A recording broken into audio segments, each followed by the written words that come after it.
Hello friends, welcome back to our channel Titli and Tinni. কেমন আছেন সবাই? আশা করছি সবাই ভালো আছেন। কাল রাতে প্যাকিং করে ঘুমাতে আমাদের প্রায় অনেকটাই রাত হয়ে গেছে। আর এই যে পরের দিন সকালবেলা আমরা সবাই বেরিয়েও পড়লাম, তিতলি, তিন্নি সবাই। আর যেতে যেতেই দেখি আকাশে এভাবে কালো মেঘ জমে আছে। আর ঠিক তারপরে শুরু হলো বৃষ্টি। প্রথমে তো অল্প অল্প বৃষ্টি শুরু হলো, তারপর বেশ জোরেই বৃষ্টি শুরু হলো। বেশ ভালোই লাগছিল বৃষ্টিতে ভিজে এভাবে ঘুরতে। অনেক দিন পর এভাবে বৃষ্টিতে ভিজে কোথাও যাচ্ছি আমরা।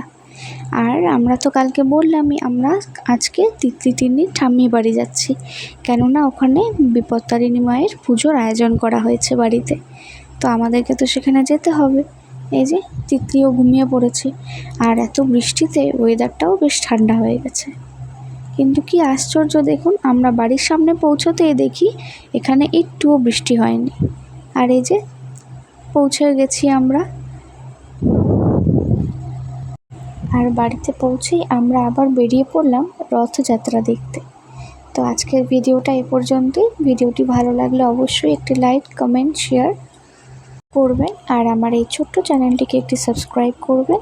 ভিডিওটি দেখার জন্য অসংখ্য ধন্যবাদ। আর এই যে আমাদের জগন্নাথ প্রভুর দর্শন, রথযাত্রার দর্শন। জয় জগন্নাথ।